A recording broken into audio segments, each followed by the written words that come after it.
Welcome everyone to this week's edition of the Commercial Real Estate 101 Meetup Group. For those of you guys who are tuning in for the first time, we meet on a bi-monthly basis and interview people all across the country on a variety of different commercial real estate topics. And today we have two phenomenal guests. So two for the price of one today. One of them being a friend of mine from college. We were fraternity brothers at Arizona State University, and he's a director at Cushman Wakefield. And then pronounce your name again. I'm sorry. I want to make sure I'm saying it correctly. Sure. Nehal Wadhwa. Nehal Wadhwa, who's a senior associate at the same division for Cushman Wakefield. So we're honored to have you guys to learn about the medical office industry. I think it is a phenomenal property type to invest in. And obviously, if you're a doctor as well and looking to operate within the space, a functional space like that, it's good to know the nuances of the property type. So we're honored to have you guys, and welcome. Well, thank you for having us. Oh, for sure. No. So usually what we like to do when we first get started is we like to learn a little bit more about the people that we're interviewing. So if you guys don't mind kind of giving a bio about you guys and what got you into the space. So I guess we'll start off with Joe. Do you want to start off? Yeah, sure. So a typical story probably that many people have heard. My father was in real estate. He was a commercial broker, agency office in Phoenix. All my time growing up, I had swore that I wouldn't have done what he was going to do. So when I was at ASU with Raphael, I was studying finance, business law, wanted to get into banking, wealth management, something like that. But as time went on, and as I was interviewing and just talking to people, those that were in real estate seemed significantly happier, with more interesting day-to-day jobs and tasks than the banking and wealth management internships that I was doing at the time. So just try to work the network, the lunch merry-go-round, as I call it, to younger folks looking to get in now, get a lunch with one person that intros you to another person. Ended up while I was in San Diego meeting mine and Nehal senior partner, Travis Ives, who was standing up the healthcare group at Cushman in San Diego. Stars aligned. They needed a young runner at the time, and I was graduating college in a couple of months, and they took a chance at me straight out of college. So have been doing healthcare leasing and sales in San Diego since I graduated back in 2014. That's awesome. And Nehal, would you like to provide some context as well? Sure. My path to real estate is a windy path. I started, my background is actually finance and accounting. I went to UT Austin and worked in operations, business operations, worked for Enron, worked for McMaster-Carr, and then, decided my husband at the time was a resident. And, he was trying to decide, should he start his own practice or should he go work for someone, and decided to start his own practice. So I quit what I was doing and helped him start up his practices. And then, healthcare just kind of found me that way. I always say I didn't choose healthcare, it chose me. And, kind of did a deep dive into practice management, practice consulting. But I, being in California, just loved the real estate market, loved learning about it. So I've had my broker's license for years and years. And as I was consulting for different groups and doctors, I started looking for space for them. A very good friend of ours asked me to join him. He's a broker out of Carlsbad. And so I joined him and started doing some deals.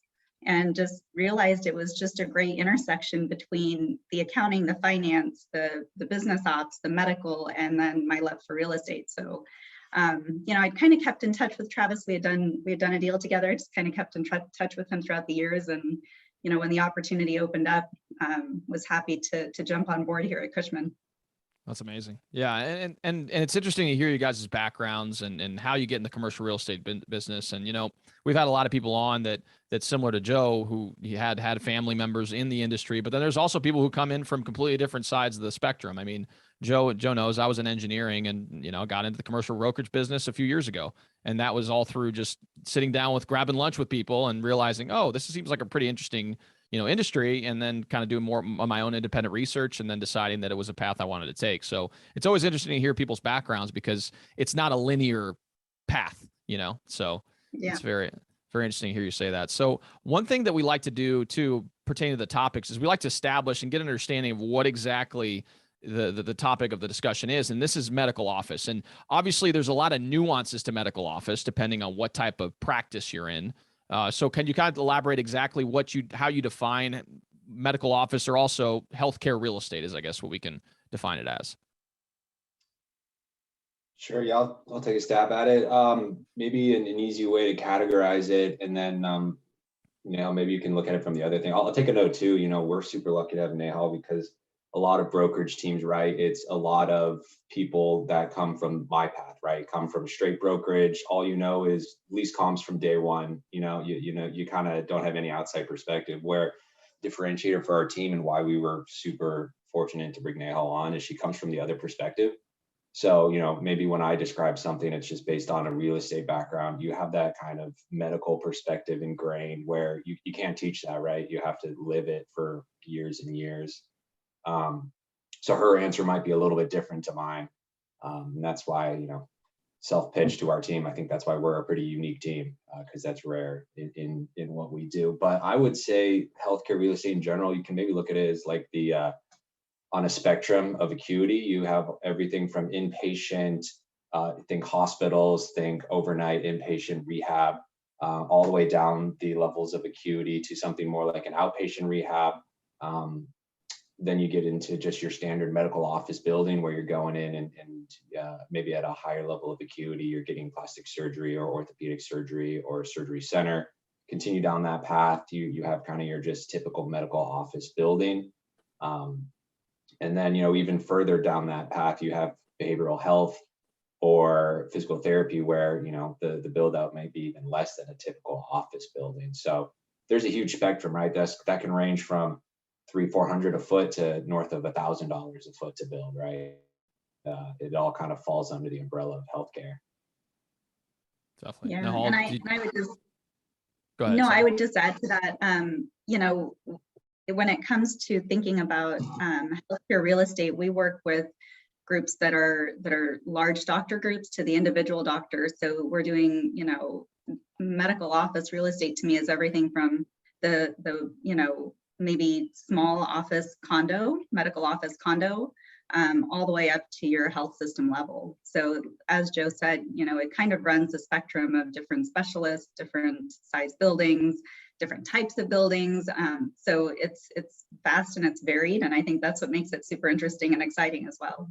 Yeah, and I think it lends itself to the fact that working with professionals who specialize in this sort of thing is extremely important, because there are so many different nuances that a lot of people who are more of a generalist type of approach may or may not understand. And like you were mentioning, the acuity level, depending on what you're focused on, there may be different licensing, there may be different regulations that are pertaining to whatever the industry is. And, obviously what a dentist is going to need is maybe different than what a plastic surgeon need versus an OBGYN or whatever. So, having that understanding, I think is a value, and that's what the value you guys provide as advisors. So one thing I wanted to ask, and obviously our audience varies widely. We have brokers that tune in, we have investors who tune in, we have banking professionals. So really it's tailored to the commercial real estate industry. But one thing that I really wanted to touch on is the investing side of medical office. I'm sure you guys are seeing a lot of money out there. I know we're seeing it in our local market in Louisville, where people are coming in outside of our just local market to invest locally. And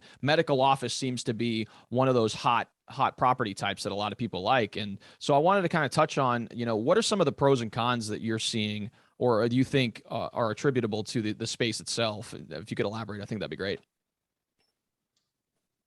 Yeah, I'll take a jump. Or maybe to set the stage on that, Nehal and I were talking, Nehal, maybe you kind of explain what's going on the, we call it the retailization of healthcare, the change in reimbursement structures, that kind of what's driving all this downstream.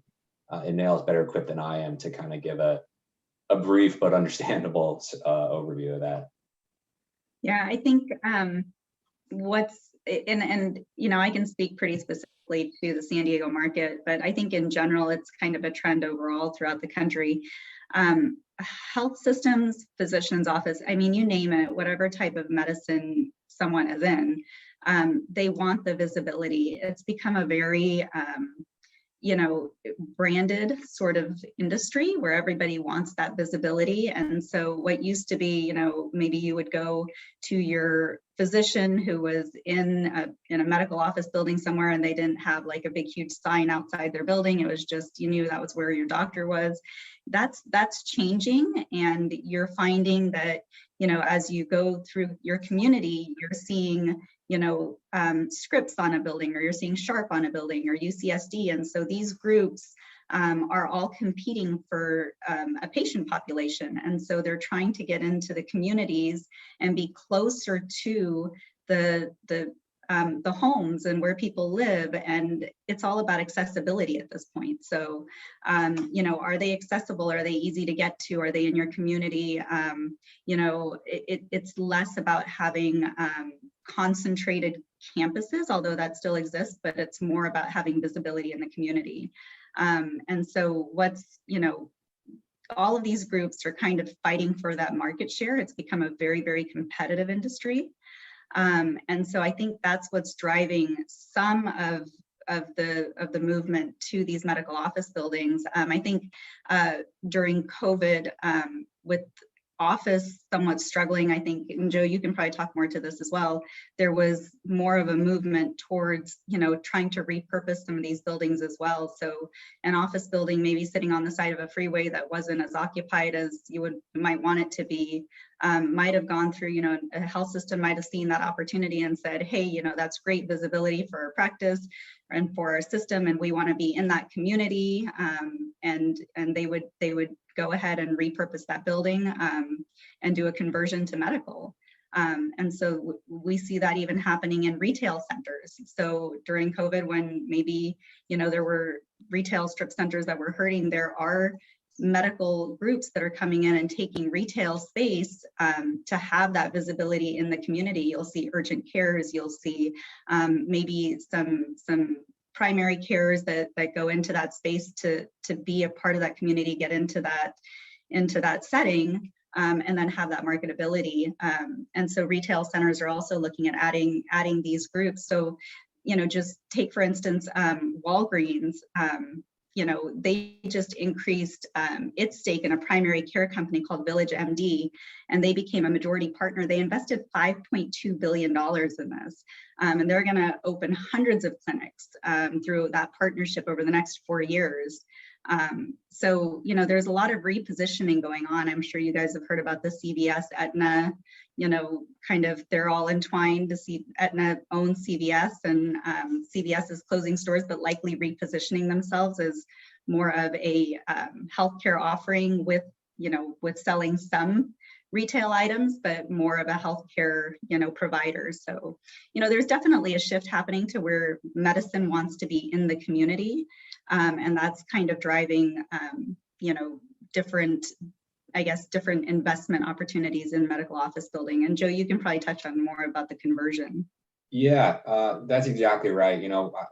I'm someone that needs something explained very, very simply to me. And one of the best ways that I can kind of capture all that in a sentence is medicine's changing from fee to service to fee to result, or fee for result. So back in the day, the doctor didn't care where they were operated, right? You had to go to their behemoth, outdated campus because it was a fee for a service. They didn't really care if it was for you or you got better. They got reimbursed for every knee operation they did, where now it's more the health systems get reimbursed if you go in and get your knee fixed, and then you never have to get it fixed again. You're healthy, right?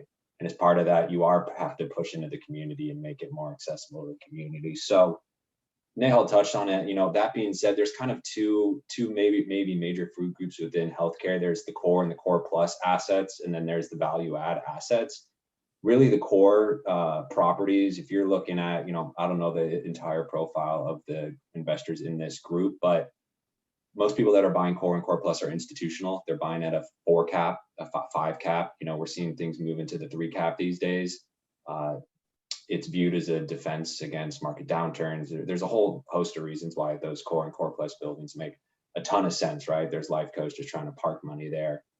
Very difficult to compete at that level if you're a private investor. Really what we see those kind of private or even private equity backed smaller private investors operate in is that value add portion of the market, right?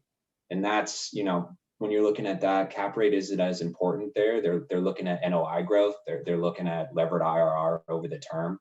And they're looking at that exactly in the buildings that Nehal mentioned, right? You're looking at a office building that is well positioned, it's well parked, it has, there's kind of like 8 things we look for on a medical office conversion. Maybe it has 4 or more of those already in place. So the renovation to the building itself isn't that much relative to starting from scratch, if you will. And really that's the game plan for these people. They go in with 3 to 5 year money, value add money.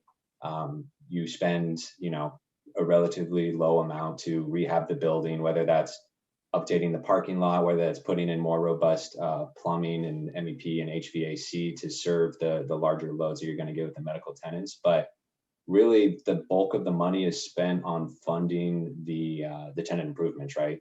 Medical office compared to office, you're about double, right? If it's going to cost you $60 to build an office space, a square foot, it's going to cost you $180 to build a medical office space. That's on the high end, but depending on what you're doing, anywhere we're seeing from 150 plus or minus $20 a foot these days to build out a medical space.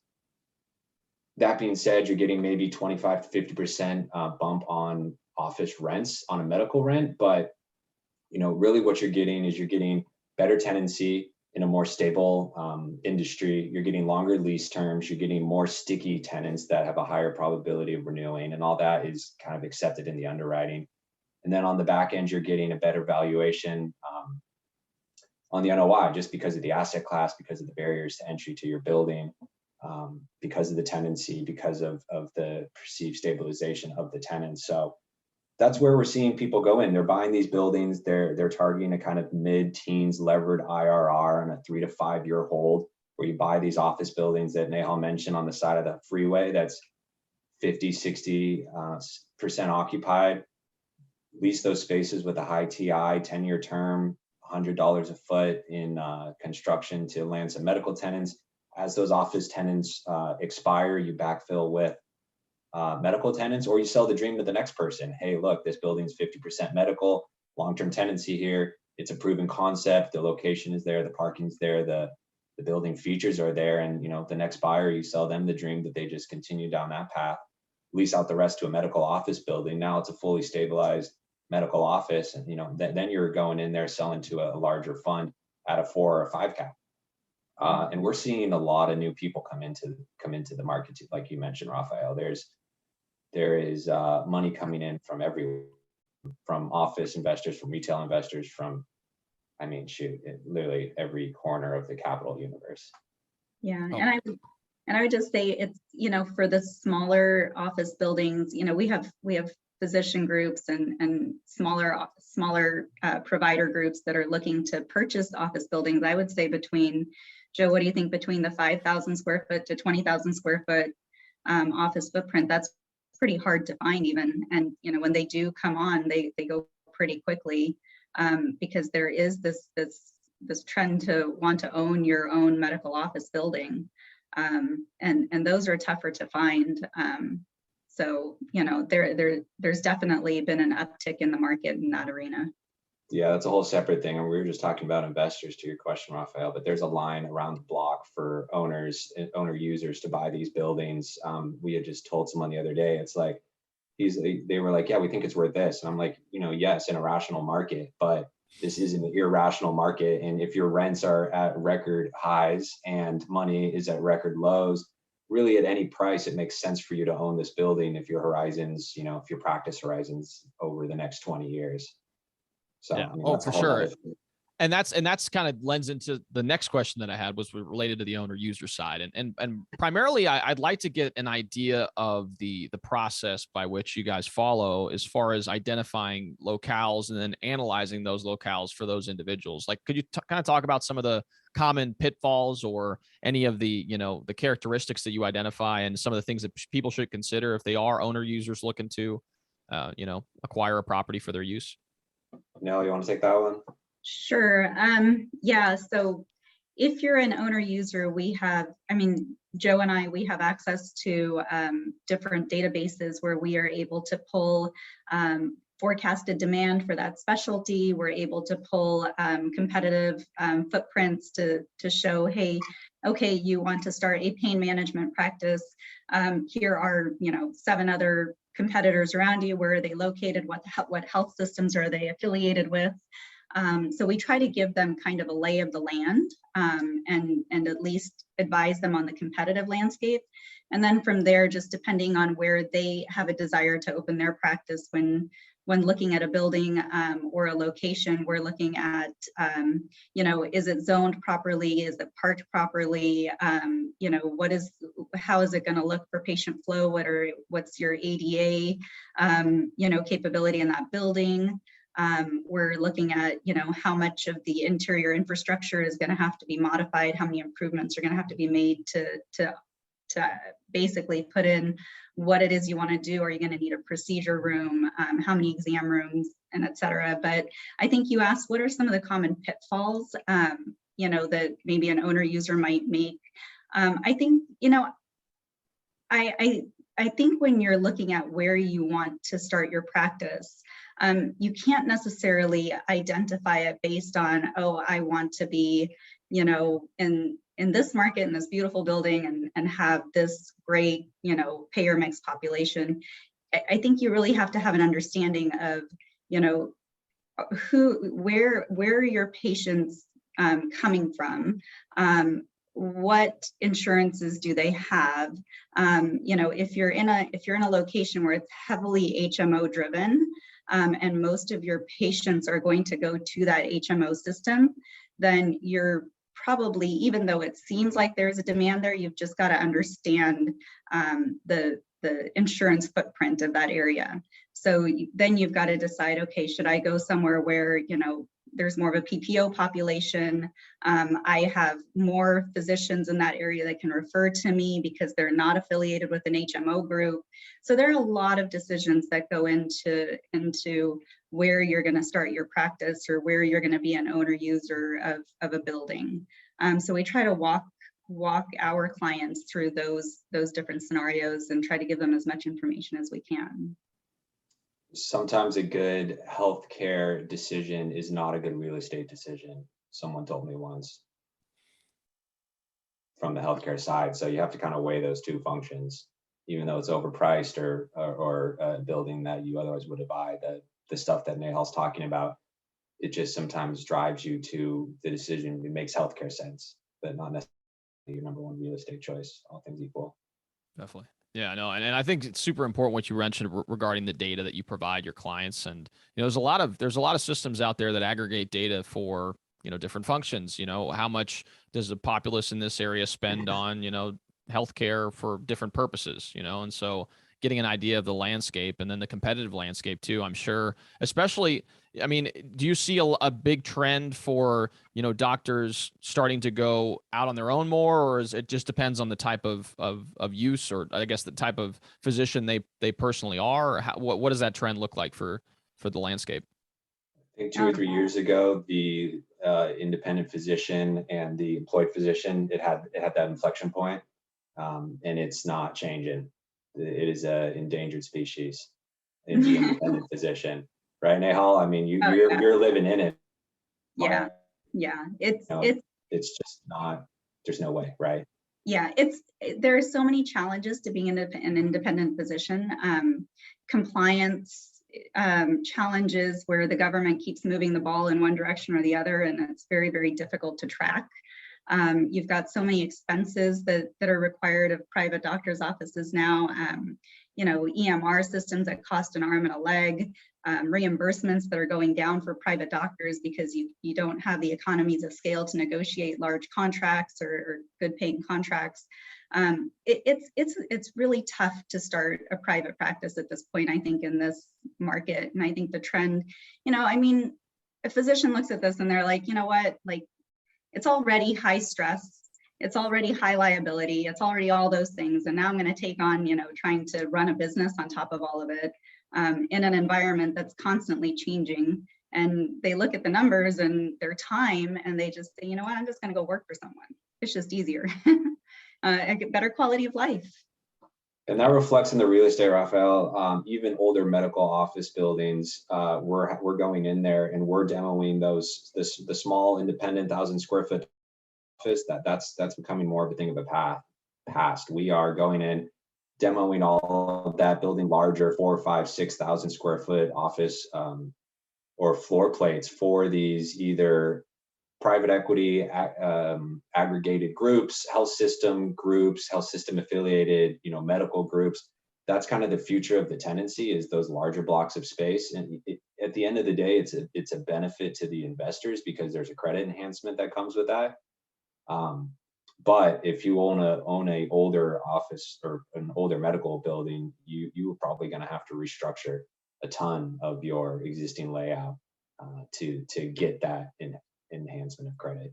Definitely. No, and that actually perfectly leads into the next question, which is pertaining to the ownership. So let's say that I'm a property owner and I own a well-located office building and I have had struggles as far as maybe filling the office space. What are some of the steps that I can take to say, okay, well, maybe this could be a perfect situation where I invest some capital into my building in order to convert it into a functional medical use? What are some of the considerations and steps that they need, that property owners can take in order to maybe, reposition their asset to now, be more attractive to some of these medical uses?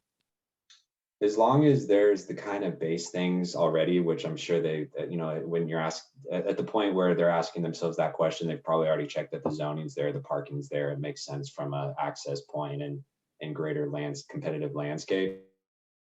We always, first and foremost, build a spec suite, build a medical spec suite. It takes, at least in California, and I'm sure it's better everywhere else in the country, but it takes 9 months to build a space, and 6 of those months are pulling permits.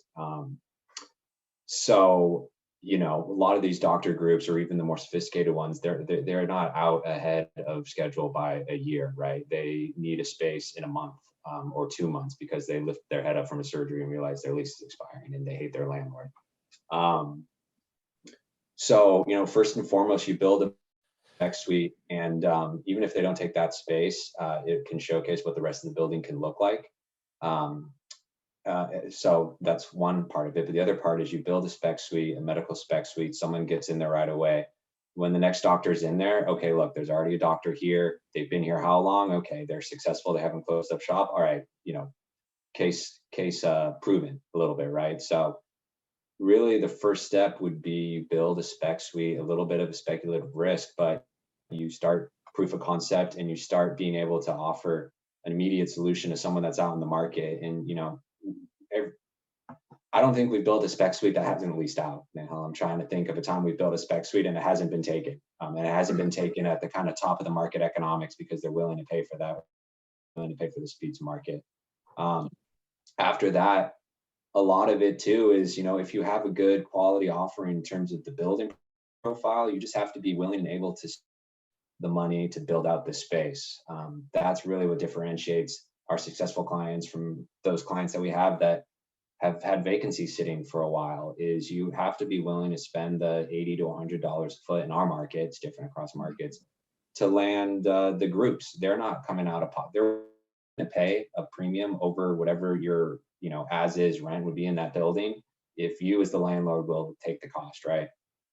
Medical groups, had Nehal mentioned reimbursements. It's a razor's thin margin business. They don't have $100,000, $300,000 sitting on the sidelines. But they cash flow well every month, so they're willing to pay a rate. They're willing to pay a rent plus an amortized rent for the space. And if you can offer that, it almost would offset any other perhaps perceived issues your building has compared to the nicer, better located, newer building down the street where the doctor is looking at having to come out of pocket $100,000. Definitely.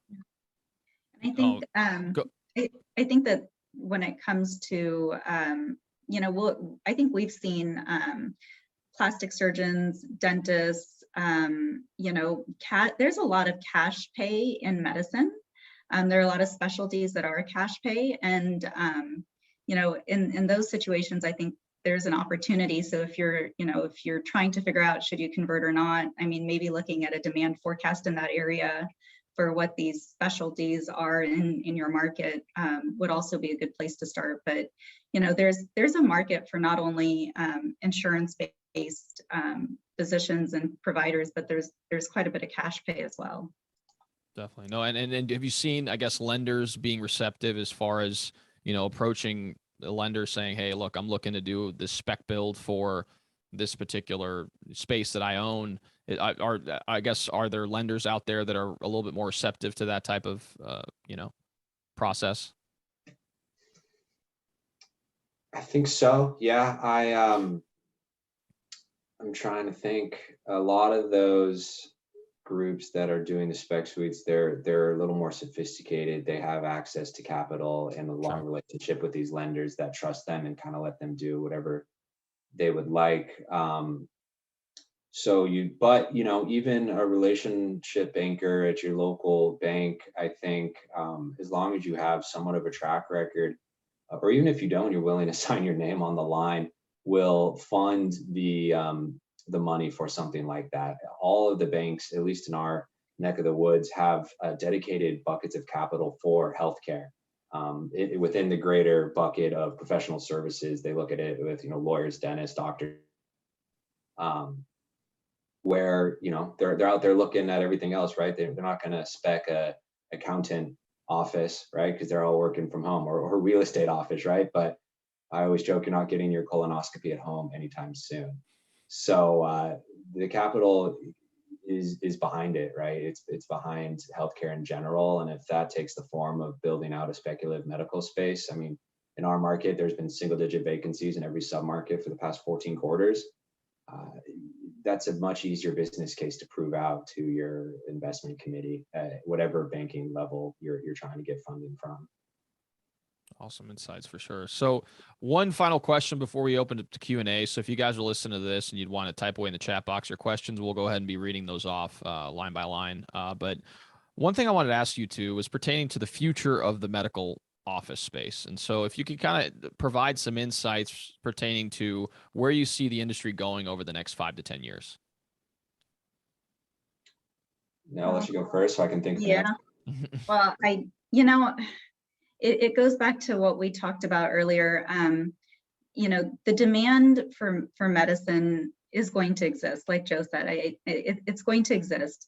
And the demand for medicine is going to continue growing according to all the demand forecasts that we've seen. So that being said, how it's delivered might be different. So, as we touched on, you may not have the private doctor's office that, it's kind of a thing of the past. You just have a one-on-one relationship with your doctor and that's it. But, the way it's delivered might be through a health system model where everything is connected. And, in the past, different regulatory and different regulations have tried to kind of consolidate these systems and provide, they call it consolidated care. So I think medicine will be delivered as consolidated care, where you go to a health system and they have all your records and everything's in the EMR and you can go from one doctor to another, but everybody's connected. And so I think it's going to be delivered through these larger health systems and groups that are going to cast their nets over the communities and try to pull in these patient populations. But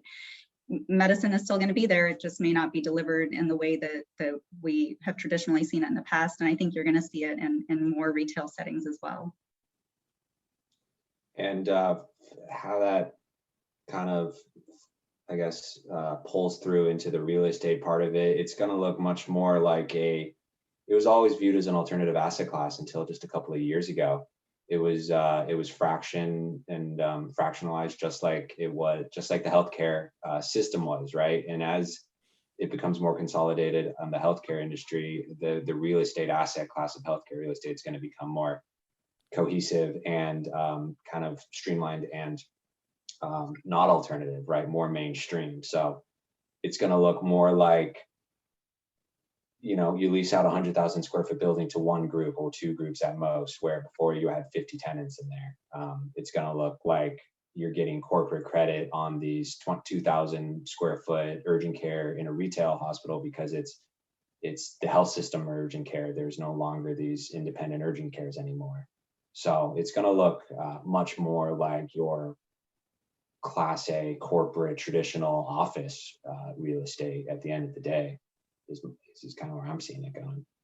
Yeah, and even if it's not health system, then you're going to have larger private equity groups that are consolidating medicine. So you're going to have, one type or another consolidation happening. It's just the only way to make the margins in medicine work nowadays. Sure. Yeah, and consolidation happens across different industries as well. I know we had several people talk about, the self-storage business. It used to be a lot more mom and pop, and it's becoming a lot more consolidated with larger groups that are owning a significant number of these property types across the country. So I would imagine similar in the medical space. So that's awesome. All right. So what we're going to go ahead and do now is we're going to open up to Q&A. So if you guys are listening to this on LinkedIn, feel free to type away in the chat box. And it looks like we already have some questions coming in on Zoom. So Eli. So hey, Eli, how's it going? He says, what is your take on health plan price transparency? And how will this affect healthcare consumption and delivery? Well, it's significant, and it's working its way through different legislative bodies right now. So I think that, yes, there is going to be a lot more transparency, and I think it's going to be great for the consumer. And at the end of the day, it's going to generate more choices when it comes to your health, what you pick for your healthcare. I'll give you an example. If you go to a private doctor right now and you go in for, let's say a broken arm, you might get charged, $90 for, the cast based on you'll get charged $90 for the x-ray. You'll get charged maybe $1,000 for the cast that's put on. But let's say it's an emergency and you can't get in touch with your private doctor and you go to, a hospital system. Well, you're not necessarily going to be given their entire cost breakdown right when you get there into their emergency room, and then you're going to get billed later at system rates, right? So that's not transparent. So, as things become more transparent and you are given more information, you're going to be making these choices about where you want to go based on price, right? And so it's gonna create, I think, a more competitive system is what's going to happen with your delivery of care. And it's already starting to happen. It's starting to happen. And if you, from maybe to take the real estate part of that, you're looking, it's going to be like when you make retail decisions, are you going to drive, are you willing to drive, you're going to know your prices. It's like when you're ordering food or picking up stuff. It's like, am I willing to drive 20 minutes to save $5, or am I just going to go to the urgent care down the street? Maybe it's $2 more, but it's 5 minutes away, or it's equal price. I'm going to go to the one that's closer. When you have those prices on your phone that you can look up, just like any other service. It's one of the few services that you can't look up and compare prices. You can't, you pull up Amazon when you're at the store to see if it's cheaper on Amazon. You're going to be able to do that with healthcare, right? And you're going to be able to make decisions like in retail. So it's going to be convenience. And that's why they're pushing out into the health system or into the neighborhoods. That's why those health systems are pushing into the neighborhoods, because when you can choose between the 3 health systems and you know that the cost is more or less the same, you're going to go to the one that's down the street. Yeah, and it's a complicated question because there's so much that goes into the cost, right? So a hospital will charge you a different amount for the same service if you go to their facility at the hospital versus if you go to, let's say they set up another facility with their name on it in a retail setting and they contract differently. So and then that cost is lower for the same exact service. So it'll be interesting to see how it plays out. I honestly don't know the answer to your question as to how it will all play out, because hospitals can't necessarily function for less reimbursement. And so they are going to be thrown into a competitive landscape, I think, where they're going to have to be transparent. And they're going to have to find their way to be more competitive with the private industry doctors. So it'll just be interesting how it plays out. Great insights. That's awesome. All right. So Ryan asks, curious to get your thoughts on the effects of private equity consolidating physician groups.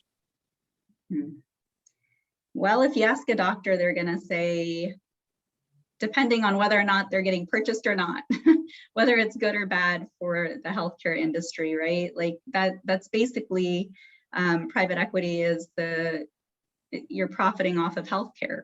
That's what they're trying to do. In California, actually, private equity is not legal. They have their workarounds that they do in California. They create something called management service organizations, MSOs, to kind of come into the market on the back end, because they can't really come in as private equity.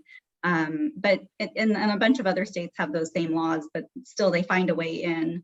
And it's I think great for the doctors to a certain extent, because they're able to scale now, right? They're able to get better contracting. They're better able to control their costs. They don't, they're able to have a network of physicians that refer within each other, and it works out. But to be privately owned in healthcare means that you're profiting off of the healthcare. And so there are downsides to that as well when it comes to quality of care. What's being cut, right? So, when it comes to, I think, from a real estate standpoint, these groups are able to take a look at that competitive landscape, come in, consolidate practices, have economies of scale, pick their locations, and offer very efficient care. But that being said, what happens to your overall quality of care? Joe, what do you think? You basically hit the head on the hammer. I mean, it's the same, debate with private equity in general. It provides it provides a lifeline to a company, but it also, what does cost cutting come out to? It comes out to thinning the workforce. It comes out to tightening up everything, dropping everything that's not essential to the business, right? But what's cutting dead weight in a target company is different than cutting dead weight in a health system or a managed population of population care, right? I mean, how do you even define cutting dead weight when you're taking care of a community, right? Obviously, the quality of care is going to go down to some degree.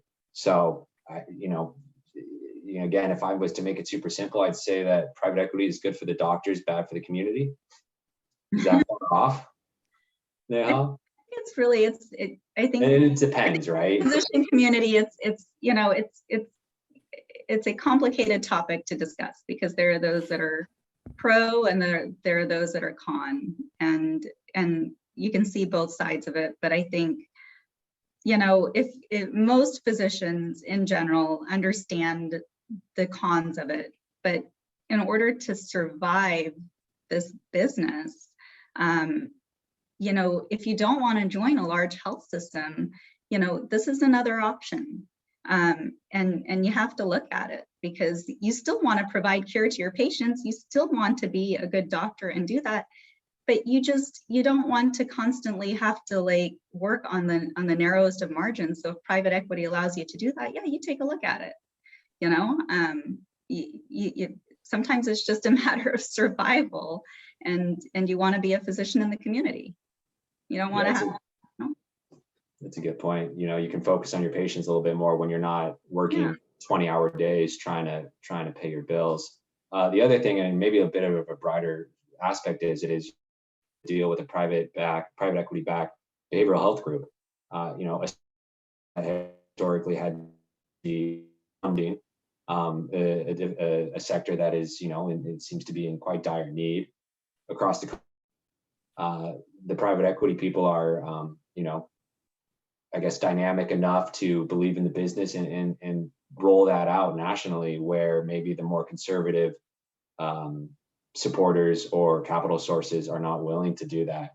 So, they're growing at scale behavioral health at a time where that's needed, and no one else is doing it except the private equity companies. So, you're a patient that needs behavioral health in San Diego, it's coming at the end of the road from private equity. So, in that perspective, it is a benefit to the community. So it's super convoluted. It's super case by case, by target company of the private equity firm, and by the private equity firm itself, and by the specialty they're focused on. And it's new too. It's new. So, we're kind of just conjecturing at this point. I'm sure in a couple of years it'll be proven that we're either close to right or totally wrong. But they are a major player and growing. some great insights shared for sure. All right. So Eli had another question. He said, what's your opinion as bond rates and interest rates increase along with inflation, potentially settling over the Fed's 2% target rate? Where do you see cap rates going if a bond is more liquid and less risky than real estate investments? What was the first part of the question again? I was reading the question. Yeah, sure. So chat. what is your opinion as bond rates and interest rates increase along with inflation, potentially settling over the Fed's 2% target rate? Where do you see MOB cap rates going if a bond is more liquid and less risky than real estate investments? I had asked the same question to someone on our team, one of the guys that does the national capital markets for us. And let's see what he said.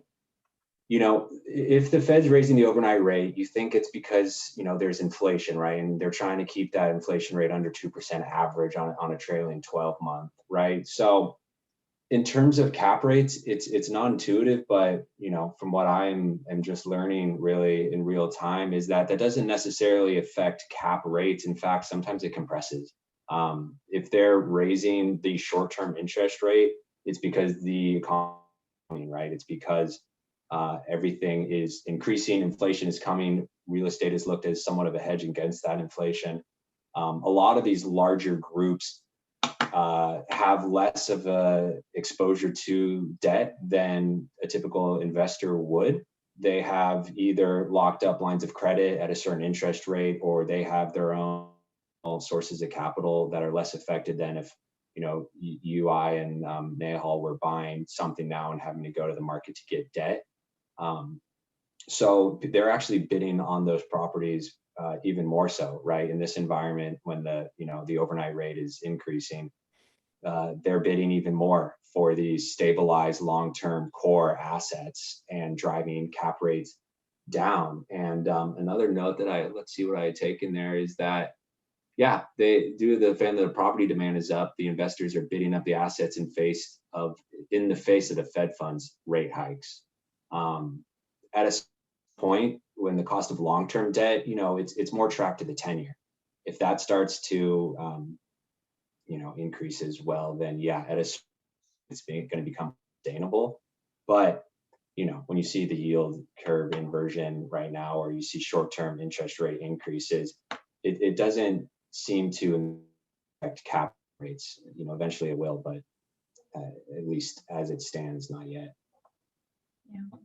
All right. So we had another semi question. So Thomas was mentioning regarding the fact that we were mentioning that there was some worry regarding private equity coming into markets and consolidating these operations, and how it could potentially be negative for the community. He was asking, why are we super worried? Insurance companies and medical device companies already profit off of people's health. And I guess part of that question relates to how do you think that maybe insurance companies are going to be affected as a result of some of this consolidation? Because I'd imagine as transparency becomes more readily available, that's going to eventually stream down the line and may in fact even affect insurance companies and what they're able to, some issues as far as like billing out. I'm not sure. Yeah, I mean, I think I have to think about that one a little bit. Yeah. Medical device companies and pharmaceutical companies, yes, they do profit off of healthcare. The standard is different for physicians, and it's a legislative thing.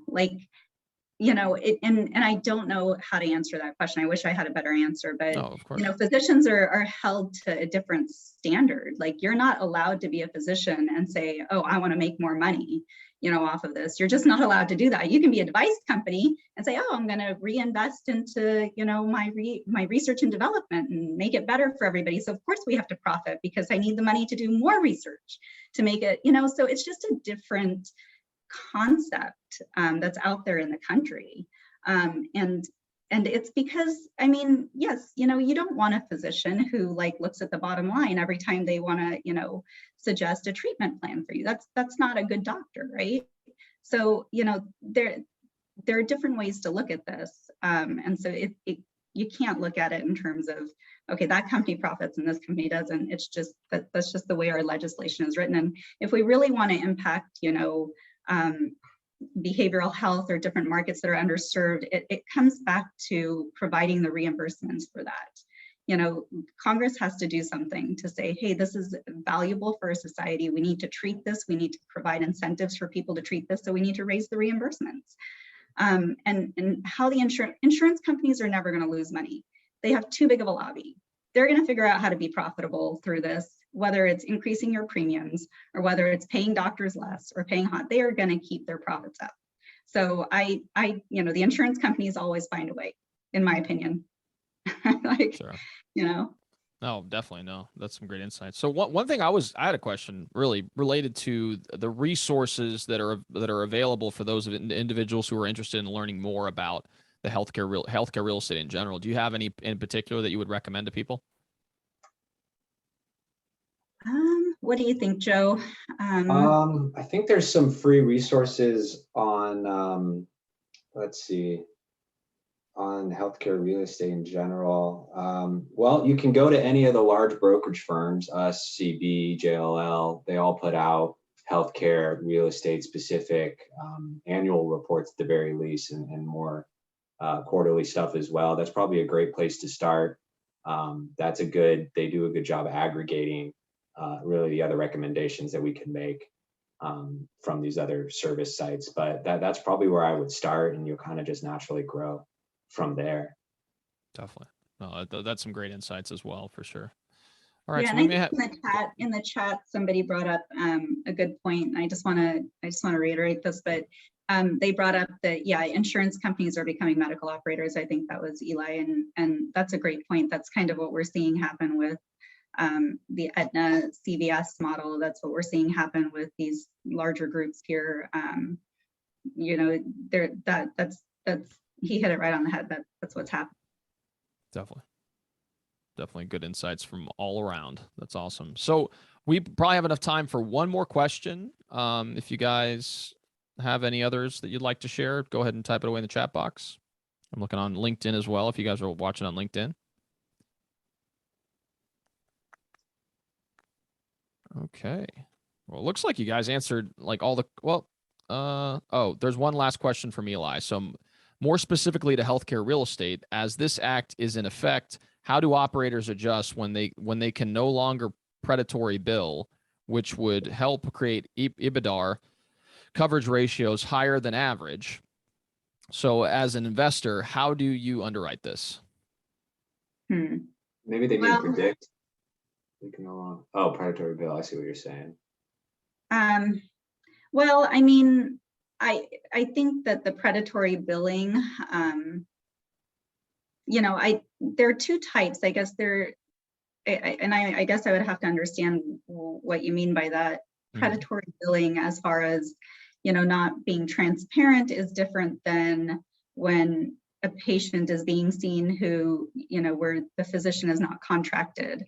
And so I guess if you mean by not being transparent, I think right now there's already a trend towards being transparent. So I think, where providers will bill a patient for an out-of-network case. Okay, so that's been, I think that's less common, just depending on the specialty, right? Like, I think if you're not in network and you're being billed something, I think that doesn't happen as frequently as just not being transparent. So I think when you're talking about underwriting, I don't know, I haven't seen it as being that common. Usually, if you're going to an ASC or a hospital, they will give you estimate of cost. I know in most of the practices that I've consulted for or worked within, we have to give a patient the breakdown of cost, whether they're going to an ASC or a hospital system. So, that should be built into the system. But, maybe other people have different experiences. But I think as far as underwriting goes, as long as those practices are in place, there shouldn't be any issue with that. Great advice. Awesome. Well, awesome, man. Well, what we'll go ahead and do now is, I guess we'll go ahead and wrap up. First off, I just want to thank you both so much for your time. I know you guys are extremely busy, and it's a very active real estate market, especially in San Diego. So we definitely appreciate the time that you guys have taken today to kind of share some insights with us. As far as if people wanted to get in contact with you, how would they best do that? If you want, you could share our emails in the, I don't know if there's maybe just in the post or something. We're happy to do that as well. I think we're on LinkedIn too. You guys can happy to reach out through that, through Cushman's website. Anyway, we're always available. For sure. And actually what we'll do is, this is all recorded as well. So we will be broadcasting this live on YouTube, and we'll also be having it in the podcast format. So if you guys are watching this on YouTube, it'll be in the description below. And if you guys are listening to this in a podcast format like Apple or Spotify, it'll be in the description below. So you'll be able to get both contact information, and yeah, it should be a good thing. So, well, guys, thank you guys so much for your time. We greatly appreciate it. If you guys are watching this live on LinkedIn, we also appreciate you guys stopping by. We do this every other week, and we talk about a variety of different contexts. So come back, keep engaging, and we'll look forward to seeing you guys next time. Thanks, Raphael. You got a great thing going on. Couldn't do it without the captain. The captain? No, I'm not the captain. No, I just facilitate. I'm the facilitator. How about that? Well, you're a great facilitator. I really enjoyed it. Thank you so much. Definitely. And then look forward to keeping contact with you guys, and we'll see you guys next time. All right. Bye, everyone. Ciao. Bye, everyone. See you guys.